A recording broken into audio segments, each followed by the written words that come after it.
네, 안녕하십니까. 바로 붙는 실전 컨텐츠 준호플로의 지역 강의. 예, 오늘은 한세 실업 자기소개서 문안 분석을 시작하겠습니다. 자, 부제. 자, 모두 따라하고 입력하세요. 자, 1번 문항은 입사 후 미래다 편을 시작하겠습니다. 네, 여러분들. 제 강의는 1.25랑 1.5배속으로 들으셔야 되고요. 여러분들은 제 강의를 보고 나서부터는 전적으로 감수를 하시면서 저를 믿으셔야만 합니다. 자, 여러분들, 이제 좀 제 질문방에서 이제 요청이 있어서 지금 제가 이 강의를 급하게 만들었는데요.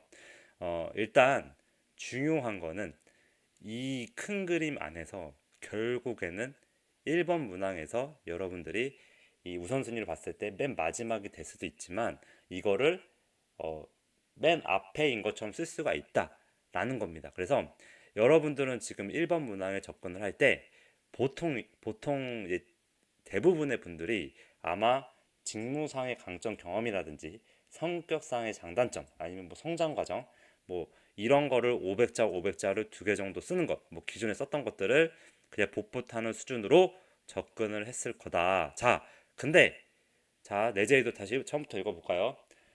1번 문항 자유 형식으로 기술하라고 했지만 어떤 내용을 정리냐에 따라 유능한지 안 한지 판가름이 난다. 그래서 일반적으로 여러분들은 성장 과정의 직무상의 강점 경험, 성격상의 장단점으로 접근할 것이지만 하지만 저라면 아니면 이 준호 프로라면 지원 직무에 대한 입사 후 포부, 즉 미래의 모습 펼치세요.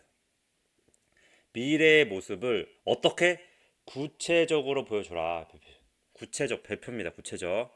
자, 이게 가장 힘든 지원자분들이 자소 쓸 때 가장 힘든 부분인데요. 자, 구체적 보여주고 나의 미래의 구체적 모습이 내가 지금 여기서 언급했던 구체적 모습이 실현 가능할 수밖에 없는지 이유를 나의 과거의 사실 내가 했었던 행동이나 준비해온 이력들로 설득을 해라. 자, 여러분들 행동입니다. 과거의 행동도 포함됩니다. 자, 그래서 1번 문항이 어떻게 보면은 가장 안 중요한 것처럼 보여지지만 여기 안에서도 내가 마지막 최종 면접이든 면접 전형 단계에서 이 지원자 정성스럽게 입사 후 포부까지 구체적으로 적어왔네. 그리고 그게 매우 내용이 구체적이고 디테일할수록 합격선에 가까워지는 거다. 이 준호플로는 서류 합격만을 위해서 가이드라인을 주지 않는다. 무조건 마지막에 최종 면접 마지막에 갔을 때 이 친구 입사 후 포부 구체적이다. 어, 이런 부분이 궁금하다. 이렇게 질문을 이끌어내서 여러분들한테 유리하게 면접이 진행되도록 해야 되는데 스펙을 배제하고 나서 그렇게 하기 위해서는 이 지금 1번 문항이 결국 큰 그림 안에서 뭘로 써야 된다? 입사 포부 미래로 적어야 된다. 자, 따라하세요. 따라하고 입력하세요. 입사 후 포부 즉 지원자의 미래를 구체적으로 상상하고 그려볼 수 있게끔 해줘야 된다. 어디서? 1번 문항에서. 자, 왜 그러냐면 여러분들 지금 3번하고 2번이 판단할 수 있는 그 이유와 근거 뭐죠? 과거 사실입니다. 과거. 자, 2번 힘들었던 경험을 물어보고 있습니다. 어떤 경험? 미래에 대한 경험 아니요. 과거 경험이죠. 이미 2번, 3번에서 우리가 알고 싶은 과거의 경험은 이미 들었다. 그러면 너의 과거도 중요하지만 유능하다고 한다면 입사 후 포부를 아주 구체적으로 적어줄수록 좋은 거다. 라는 겁니다. 제가 진짜 절대로 떨어지지 않는 지원 동기랑 이 입사 후 포부를 정말 이제 구체적인 강의로 좀 만들고 싶은데 이제 머릿속에 아이디어는 많이 있습니다. 근데 이제 시간과 이제 에너지가 없는데 자, 여러분들을 위해서 이제 이 강의를 또뭐 어떻게 유료든 무료로 만들어야 될 것 같은데 어쨌든 지금 절대로 떨어지지 않는 지원 동기에 대한 가이드라인이라든지 뭐 입사 후 포부에 대한 컨텐츠는 조만간 어떻게든 뭐 이렇게 오픈을 하도록 하겠습니다. 자, 각설하고 자, 중요한 거는 자, 이제 1번을 이렇게 쓰시고 그 다음에 중요한 것보다 3번이다. 자, 이거 여러분들이 많이 보는 건데요. 다 당연히 적합하다고 판단할 수 있는 이유 및 근거를 제시해 주십시오라고 했습니다. 자, 그러려면 일반적으로 이 도입의 50자 이내에서 여러분들이 판가름이 난다. 자, 그래서 중요한 거는 한세 실업에 내가 지원하는 어떤 직무에서 현재 실업의 전략과 사업 계획에 맞는 중요한 일 펼쳐주세요. 자, 여러분들이 지금 어, 가장 힘들어하는 부분이 뭐냐면 한세 실업에서 내가 지원하는 직무든 그 산업에서 이 한세 실업의 회사에서 가장 매출 구조에서 제일 중요한 제품 상위권에 대해서 전체를 조사를 하고 나서 지금 현재 이 지원 직무에서 이 지원 직무를 뽑았을 때 이런 사람들이 그런 이 회사의 중요한 부분에 어떤 그 역할, 자, 어떤 회사의 중요한 전략에 맞아떨어져서 나의 지원 직무에 연결시킬 수 있어야 된다. 자, 이번 공고가 신입들을 괜히 뽑는 게 아닙니다. 자, 이 신입들을 뽑아서 1년, 2년, 3년 이후에 뭔가 구체적인 사업적인 전략이 있는 건데 그 안에서의 지금 전략 내용을 내가 지원 전부터 캐치를 해야 된다. 자, 그래서 내가 그 전략에 맞게끔 여기서 그 전략의 그 제품명까지 언급을 해주는 게 더 좋을 거다. 자, 한세 실업의 어떤 전략의 어떤 사업 계획의 어떤 제품까지 그 관련돼서 나의 지원 직무에서의 어떤 업무 역량을 어떤 수준까지, 자, 발표 주세요. 어떤 수준까지 올리고 싶어서 지원을 하였습니다. 라든지 아니면 그 일에 대해서 어떻게 하고 어떻게 성과를 내고 싶어서 지원했다.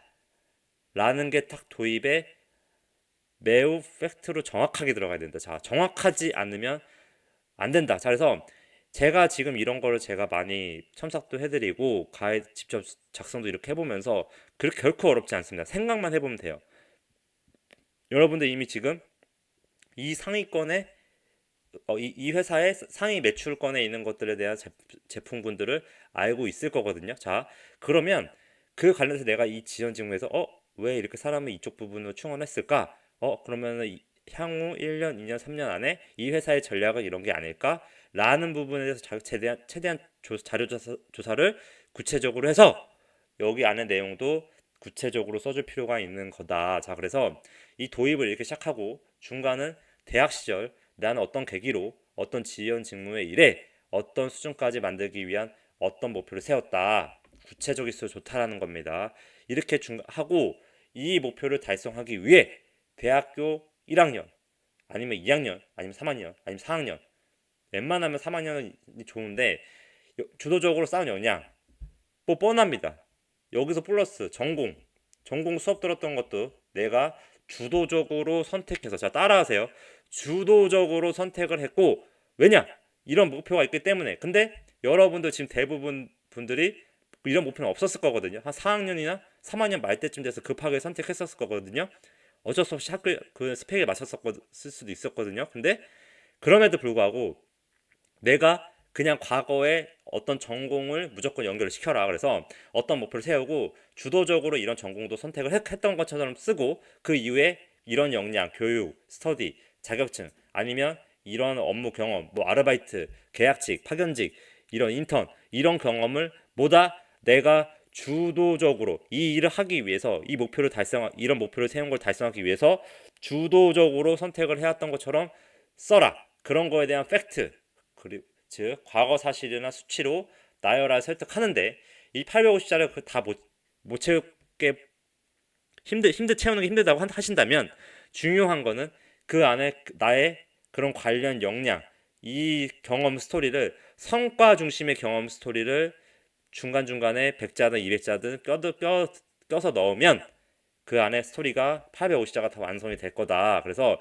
이 경험 한 두세 개 정도 넣으시면 뭐 150자든 200자든 한 600자 정도 나오죠. 아니면 이제 이런 것들을 주도적으로 찾았던 그 글자 수를 맞춰서 이런 경험도 써줘야 850자가 나오니 그렇게 채워주시면 됩니다. 그래서 마지막에 마무리는 결국에는 입사 후에도 뭐 현재 한세 실업 전략과 사업계에 맞는 이런 중요한 일에 대해서 어떤 성과를 내겠다. 그래서 이 문항의 가장 핵심이 되는 내용은 뭐냐면 현재 한세 실업에서의 이 지원 직무에 사람을 충원하는 이유 그게 결국 한세 실업의 사업 전략과 사업 계획의 그 1년, 2년, 3년 이후에 그 큰 그림이 있을 거거든요. 그거를 지원자 입장에서 매우 구체적으로 파악을 하고 그거에서 가장 내 지원 직무에서 중요하게 생각하는 잡, 그 일을 내가 식별을 해야 된다. 한두 개 정도는 내가 식별해서 최고 중요한 거 하나라든지 아니면 한두 개 정도 뽑아내서 그거 관련돼서 내가 구체적으로 여기다 키워드로 언급을 하고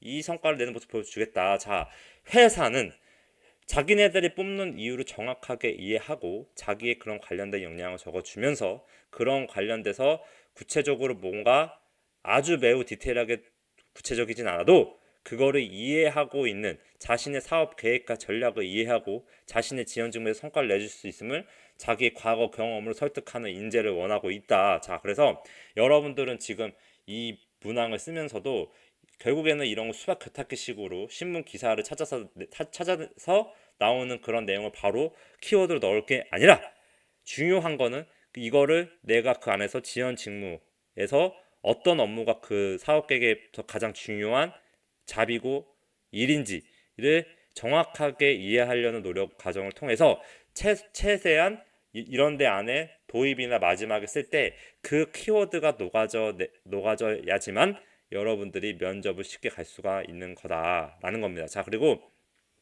자, 마지막으로 2번. 열정을 가지고 몰입했던 경험, 창의적인 아이디어를 가지고 목표를 이뤘던 경험, 가장 힘들었던 경험과 그것을 통해 깨달은 점 중 한 가지를 선택하여 구체적으로 기술해 주십시오. 자,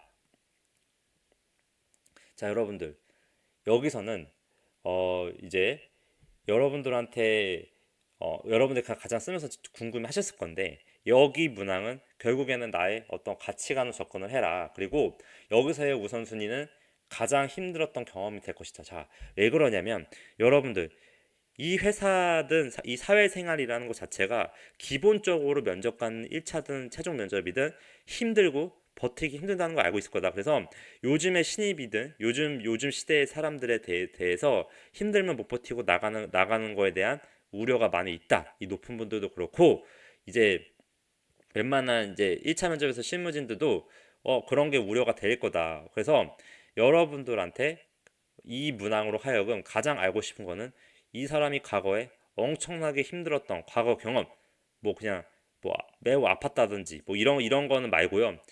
회사와 관련된 그런 업무량이라든지 과중하게 나를 심리적이고 큰 압박감을 견뎌낸 사람, 아니면 뭐 대중인 뭐 500명 앞에서 내가 그 발표를 했다라든지 내가 어떤 그런 비슷한 느낌의 심리적이라든지 업무적인 과업에 양이 엄청나게 그 일정 마감 일정에 나를 짓누르고 압박했던 경험을 극복했던 경험이 있는지, 그런 경험이 있는 사람을 어, 선호하는 거다. 그래서 여러분들 인생에서 뭔가 제가 말했던 뭔가 대단한 경험을 얘기할 게 아니라 그냥 내 인생에서 내가 이렇게 진념, 끈기, 근성으로 가장 힘들었던 경험을 그래도 끝까지 버텨냈고 그거에 대한 스토리가 내가 여러 가지 이슈, 첫 번째 이슈, 두 번째 이슈, 세 번째 이슈, 네 번째 이슈, 이런 과정, 그런 도전하는 그런 과정 안에서 이런